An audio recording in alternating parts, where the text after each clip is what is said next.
The ship horns blared through the June fog of 1945 as vessels loaded with German prisoners crawled into New York Harbor. They did not cheer, did not weep. They only gazed up at the unfamiliar blue sky, the sky they had once dreamed of conquering in victory. On deck, gaunt faces, sunburned from the battlefield, but in their eyes still burned something brighter than hunger, pride that refused to die. They were remnants of campaigns in France, Italy, and the Ardennes, men who had once borne the eagle emblem on their chests. Now, they were headed to camps in Texas, Kansas, Iowa. Barbed wire fences awaited, and signs reading U.S. Army POW camp gleamed under the sun. But what preoccupied them was not captivity. It was honor. They told themselves that, even in defeat, Germans retained dignity, still knew how to eat like a more civilized nation. One afternoon, in the makeshift barracks, when rumors spread that the Americans would let prisoners eat at a place called the Canteen, laughter erupted like a wave. Lieutenant Friedrich Hahn, from Hamburg, narrowed his eyes in contempt. "Canteen, huh?" he said, his voice dripping with sarcasm. "Probably some cheap American soldier's tavern. The food's likely no better than rations for schoolboys." The officers around him burst into laughter. Someone added, "Americans don't know how to eat. They just stuff themselves. Noisy. No dignity." Amid the roaring laughter, the wind carried the scent of dry earth and heat from the distant Kansas plains. In the distance, a line of military trucks rumbled by, kicking up dust, the sunlight glinting off helmets and making the entire camp sparkle. Friedrich stood there still, his boots caked in dirt, his uniform frayed and worn, but his chin held high. He had no army left, no Germany, but he still had pride, the last asset no one had stripped away. That night, under the dim lights of the camp, the German officers continued reminiscing. They spoke of oak-paneled dining halls, spotless white tablecloths, sausages neatly arranged on porcelain plates.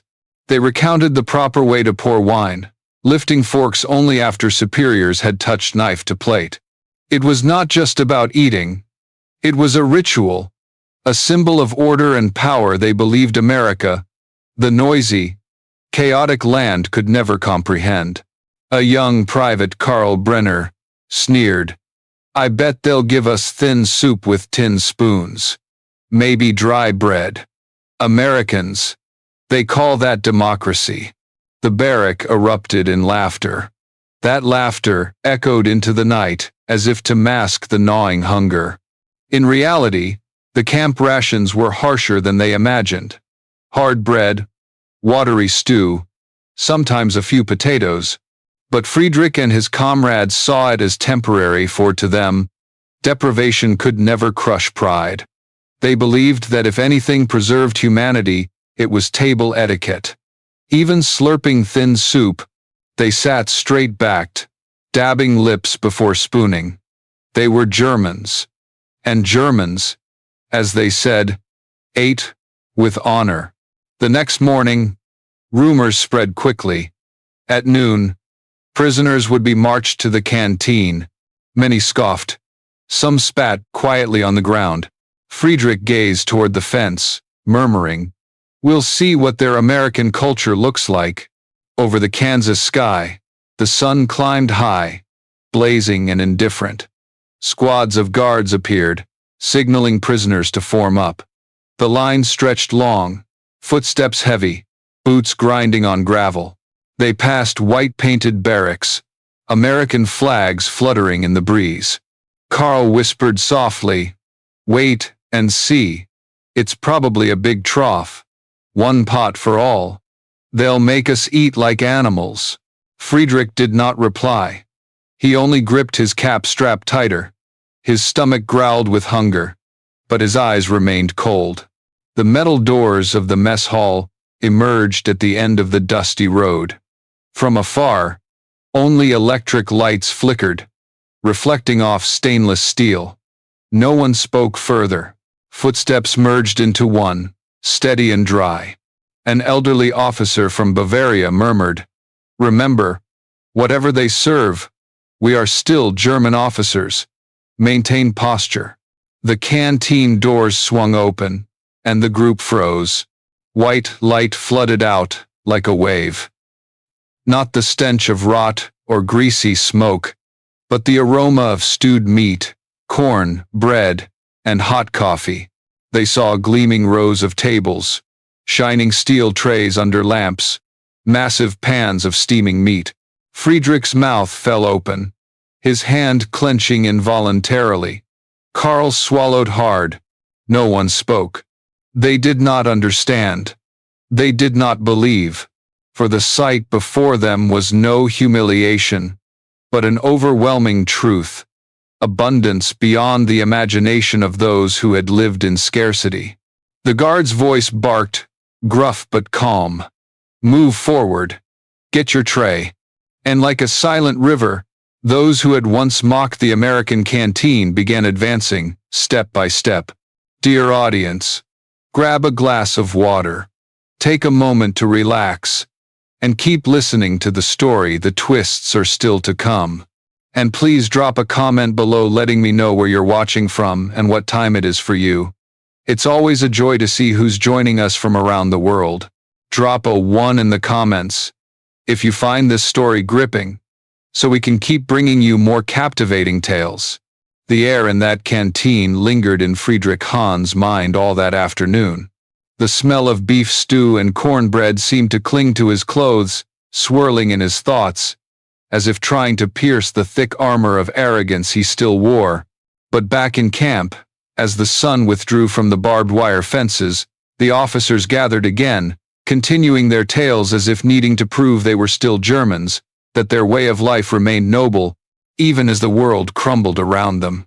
In the wooden barrack, flickering oil lamps illuminated their weary faces. In Munich, Captain Otto Weber rasped, "Even in wartime, we laid white tablecloths. Real linens, not rags. And there was always someone who stood to toast the fallen before eating." He spoke slowly, as if eulogizing his own past. A few nodded, pride and pain flickering in their eyes. To them, eating was not mere survival, but ritual, a small religion where order and dignity endured, even as everything else collapsed. Friedrich recalled officers' banquets in Hamburg. The scent of polished oak, golden lamplight, reflecting off crystal glasses. Everything unfolded in perfect rhythm. The senior officer spoke first, spoons and forks touching plates in unison. No one speaking until superiors set down knives. Even in war, they ate as if at a concert, with cutlery as orchestra, and order as the theme. Beside him, Karl Brenner chuckled. "Americans will never understand. They eat like children, noisier than a rally. They call it freedom." The barrack laughed along, but the sound was short and tired. It no longer carried mockery, but sounded like the feeble defiance of men who knew they had lost everything except one thing: the sense of superiority. For Germans, the table was a symbol of hierarchy. Not everyone sat where they pleased. Seating, order of service, toasting, knife touches, all were languages of power. That was how they retained meaning amid chaos. For when everything dissolved, ritual was the last thing making men feel they were still someone. Friedrich understood that more than most. He had been a young officer, watching subordinates stand at attention as he lifted the first spoon. That feeling, respect earned by insignia alone, convinced him German order was the world's most enduring. But now, in an American camp, amid thousands like himself, all that had faded. They ate the same rations, slept in the same barracks, no one bowing to another. Only memories remained. As night fell, the camp sank into silence. In the distance, American truck engines droned, steady as a giant machine's heartbeat. Friedrich lay on his back, eyes staring at the wooden ceiling. He thought of home, his mother's kitchen, the smell of morning toast. He remembered his father, a stern man who taught him that one must eat properly to deserve life. That phrase echoed in his mind like an ancient curse. At the barracks end, someone whistled softly an old tune, a German soldier's song of pride and homeland. The voice was hoarse, but the melody carried tragic grandeur. No one spoke, but all knew. They were clinging to fragments of a lost world. Outside, wind whistled through barbed wire, a faint hiss like history mocking those who once believed themselves invincible. The next morning, the reveille horn blared. The sun blazed like fire on tin roofs. Friedrich washed his face in cold water, studying his reflection in the metal basin. His gaze lingered long. That look, half defiant, half weary, belonged to a man unsure whether to hate or admire his captors. The camp buzzed. Today, they would be taken to the main mess. Karl jutted his chin. Canteen again. This time they'll really give us a taste of American culture. Friedrich did not smile.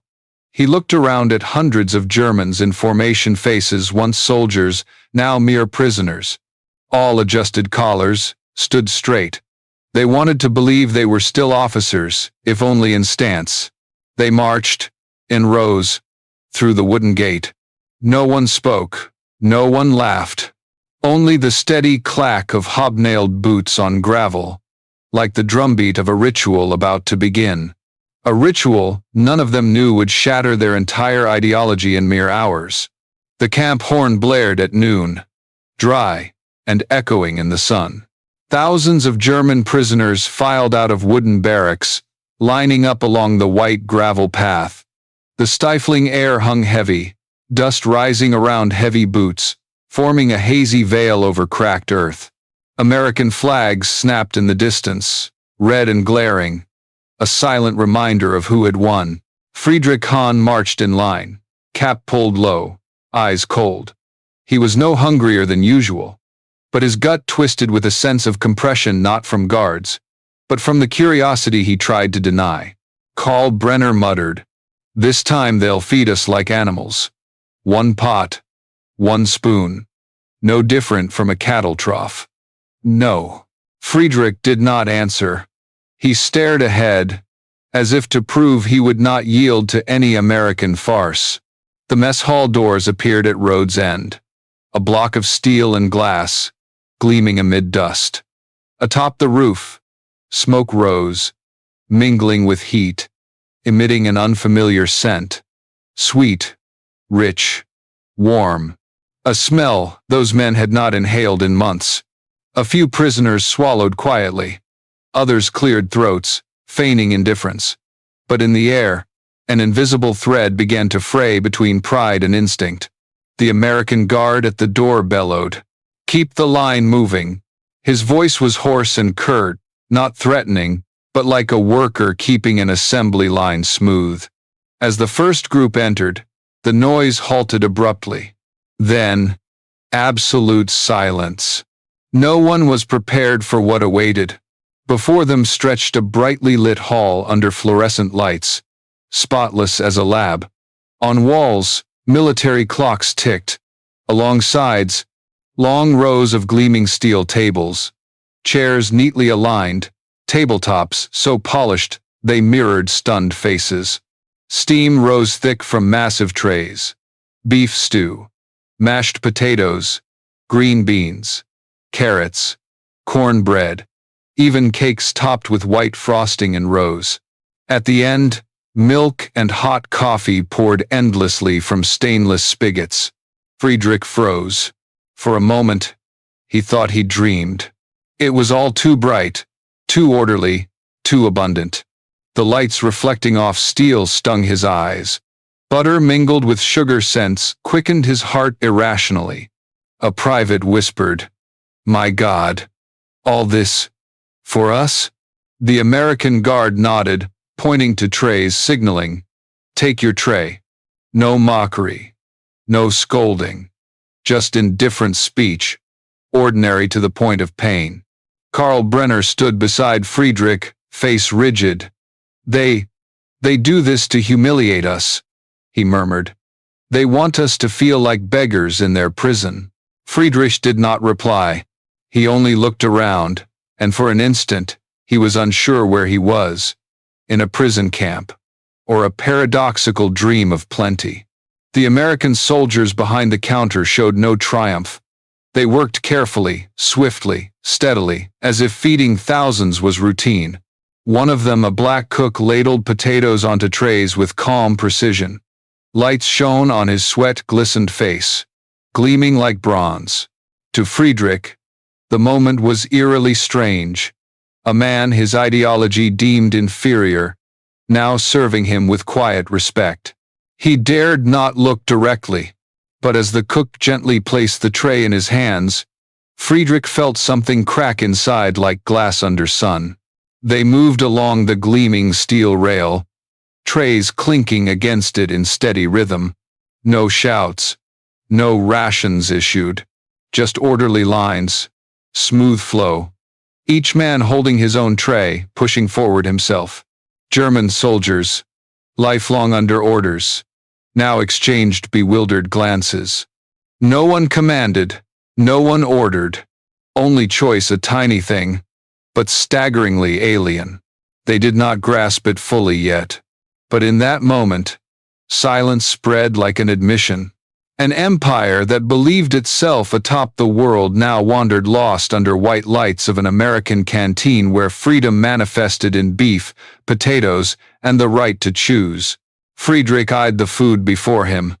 Mashed potatoes, gravy brown, a golden cornbread slice, steaming stewed meat chunk. He gripped the fork tightly. Cold steel in hand confirmed it was no dream.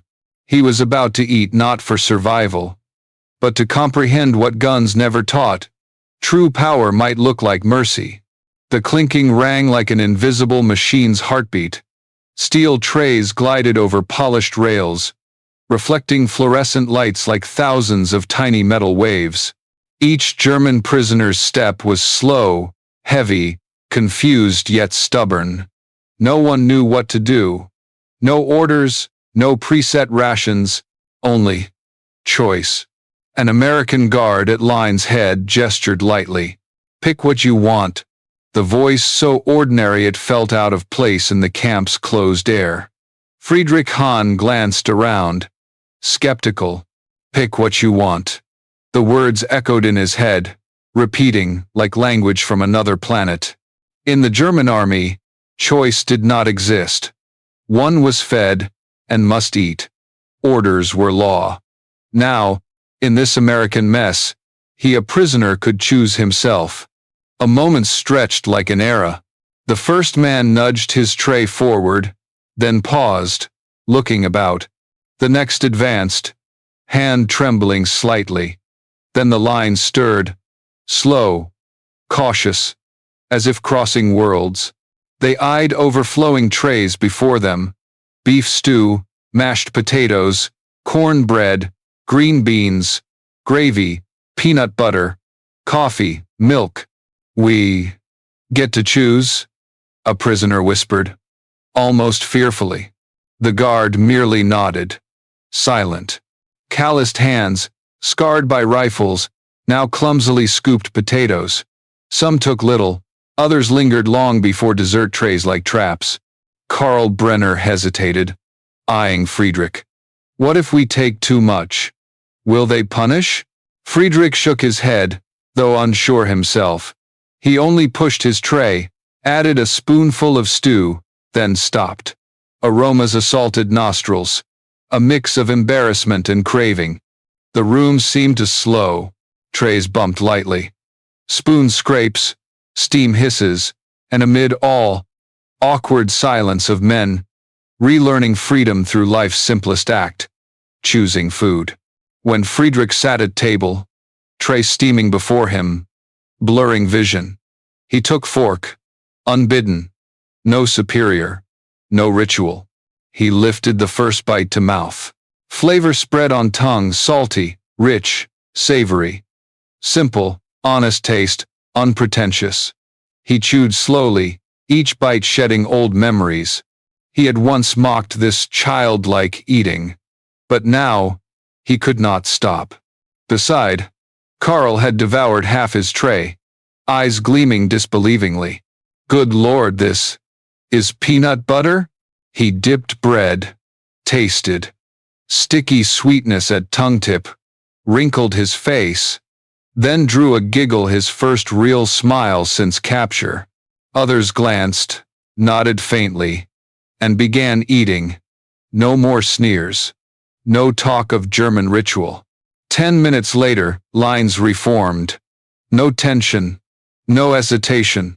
Sated prisoners lined up for seconds. Guards watched, half smiling, half shaking heads. The sight poignant, beautiful self-proclaimed superiors, now humbly queuing like school children, just for extra cornbread. Friedrich watched, feeling something in chest dissolve. Part of old pride guarded like life melting in food's warmth. A voice from room corner. Captain Otto Weber, once lecturer on German table culture, cued, clutching dessert tray tightly. No one laughed. No one dared. The scene humbled young soldiers. As he sat, Friedrich heard Weber whisper, "In Germany, even civilians starved. Here, prisoners eat their fill." The words wafted over tables like quiet wind. No reply. But in each man's eyes, something shattered, not by bombs, but truth. Their enemy knew how to sustain even the defeated. Soon, cutlery sounds faded. No laughter. Only steady eating in silence. Each man lost in thought. Friedrich felt eyes sting inexplicably. He thought of mother, meager Hamburg meals, civilian queues for bread. He eyed full tray, then bright, clean, orderly room sans commands, and realized some battles unannounced end in surrender. As meal neared end, black cook passed, clearing trays. He paused, nodding lightly at Friedrich. That simple nod choked Friedrich's throat. Not gratitude, but shame. In that calm gaze, no hatred, only something nameless. Dignity. Texas sun scorched sky like brass band. In camp, heat shimmered from ground, blurring air like mirage. From afar, noon meal horn sounded again, monotonous, but to German prisoners. Now, a new ritual. No longer officers' feasts. No pride displays. Now, each blast reminded them of entering a place tearing old beliefs apart. Friedrich Hahn stood in line. No more mockery, no feigned indifference, only quiet gaze at white steam rising from distant mess. Beside, Karl Brenner whispered, "Strange. I no longer feel shame going to eat, just that it's what we do daily." Friedrich silent. He knew Karl spoke truth, and so did he. Eating in captivity yielded to acceptance, nameless, relieving yet painful. Inside, canteen gleamed bright, clean, orderly. But now, Friedrich noticed what first day overlooked. Behind counter, not just white cooks, but black Americans, women in uniforms, hair neatly pinned, faces sweat beaded. They worked fast, decisively, rhythmic. No commands, no shouts, yet flowed like music. Friedrich's throat dried. He recalled army propaganda drills pounding that blacks were inferior, women weak. Germany, humanity's order pinnacle. Now, before him, it all crumbled. Those his empire scorned fed him with quiet respect. Karl beside, silent, watched blonde American girl ladle soup. As she smiled, said, "Enjoy your meal." Karl bowed head, murmured shakily, "Thank you." First thanks in that canteen. Short word. But to him, heavy as bullet-piercing remnant pride armor. Evening in barracks. Talk spread. Some whispered shame receiving food from blacks. Others countered, Americans are unlike any. They worked together, no distinction. No one spoke loud, but eyes showed old order cracking. They began grasping. America strong, not just weapons, but making differences coexist without fracture. By week 2, canteen meals machine perfect. Trays washed, stacked, conveyor fed. Massive stew pots refilled. Bread baked non-stop from rear ovens. American officer inspected. Read ledger stats aloud. 9 tons flour weekly. 3 tons beef. 1 ton butter. Enough coffee for a regiment. Numbers stunned Otto Weber, ex-Wehrmacht logistics expert. In mind, standards collapsed. Germany prided efficiency, engineering, discipline. Yet, could not feed own people. Here, in prison, Americans fed enemies with surplus system deemed normal. Then Friedrich realized, in America, kings not sword-bearers but coordinators of lines. Power not in ritual, but sustaining life. America's strength needed no words. Lay in full trays, overflowing milk, ceaseless conveyors. One afternoon, Friedrich Ewing End heard young prisoners whisper, "They do this to poison us, make us weak." Another replied, "Maybe. But, if conspiracy, I'll fall for it again." Group chuckled softly. Small laugh. Strangely sad of men knowing loss total, yet finding dignity shard in victor's hand. That night, darkness. Friedrich scribbled diary. "I fear their food more than barbed wire, for it makes me forget hatred." Looking up, camp silent. Wind through wires, clatter of washed steel trays in kitchen. Somewhere, black cook hummed faint blues. Sound seeped night, like cool stream, washing last pride remnants from heart. Friedrich closed eyes. First time, no thoughts of victory. Germany. Rank. Only simple. A meal can save, and sometimes reteach humanity. Autumn 1945. Texas sun slanted gold on barbed wire, threading light like silk. Daily. Noon sharp. Canteen doors opened. German prisoners filed silently in. No mocking laughs. No sarcastic banter. Only hundreds boots shuffling steady. Steel trays clinking sounds of changed world. Friedrich Hahn marched in line, cap low veiling eyes. He no longer recognized months ago self-mocker of canteen. Believer Americans' chaotic sans etiquette. Now, soul ritual. Silent cue. Take tray, thank. Simple rite. Rankless. Greetingless. Yet new order of humanity. In canteen, air hummed factory-like, yet orderly. Polished table rose. Cutlery with steam symphony of civilization sustaining self. Friedrich eyed tray mashed potatoes. Green beans. Small chocolate cake.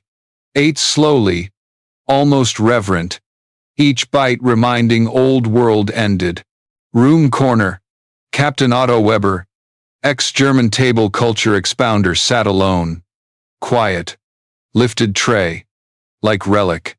"We lost," he murmured. "Not weapons. But they knew sustaining enemies." Friedrich, silent, watched gray-haired man eat tiny chocolate with trembling fingers, realized, surrender sometimes not ink signatures, but feeling fed sans contempt. Following days, pride wall dissolved. Prisoners spoke no more German order or empire dignity. Began sharing family tales, winters, homeland. Meals became self-free encounters, not soldiers, but humans. Rumors of strange American canteens spread other camps. Some wrote Germany letters, censorship dodging, hinting enemy fed us as people. Others silent, ashamed, deepest war memory, not cannon roar, but cornbread, hot coffee scents. Decades later, war distant.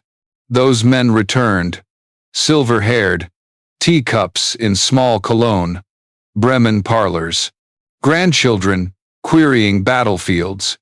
They told little, sparse on Stalingrad, Ardennes, guns. But mentioning America, eyes softened, voices hushed. We mocked their eatery, until queuing seconds. Another veteran said decades on. Sleep echoed sounds, trays sliding rails, stew aromas rising, boots scraping mess floors. He called it lessons sound, not textbooks, but hearts. True strength, not forcing submission, but earning silent respect. Thus, late life, many ex-prisoners rewrote tale as confession, not remorse, but gratitude. Bore hatred once, yet remembered most. The meal revealing America won not just bullets, but organized abundance, making others bow unhumiliated. One late autumn afternoon, Friedrich Hahn, now silver-haired elder, sat porch, watched grandson bite peanut butter bread. Child grimaced. Grandpa, tastes so weird. Friedrich laughed. Soft, distant smile. Closed eyes, inhaled deep, as recapturing years smoke. Warmth. Then murmured, "You don't know." That flavor taught generation what freedom means. Sunlight flooded window, gold like old reflecting trays. Children's laughter, radio old tune, amid sounds. Friedrich fancied still hearing metal clinks in breeze. Distant echo, like fallen empires whisper in silence. Before a meal, no explosions marked those men's war end. No victory trumpets, fluttering flags. Only steam from steel trays, stew scents filling room where empire loyalists suddenly tasted greater than victory. Enemy mercy. Tale echoed decades after. Returning Europe, prisoners spoke less battles, more meals. Of order sans rank, choice sans permission, nation proving might not guns, but sustaining even vanquished. For sometimes, ideologies fall, not weapons, but abundance, dignity. Empire crumbled, not shot down, but unable sustaining own people. And for us, 21st century dwellers, lesson endures. True power, not domination, but sharing, sustaining others sans repayment demand. For, as history proves, how nation treats enemies reveals its dignity. If this story worthy remembrance, like, share, comment thoughts. What do you believe topples empires faster, bombs or mercy? Leave answer below. For sometimes, small questions deepen century understanding.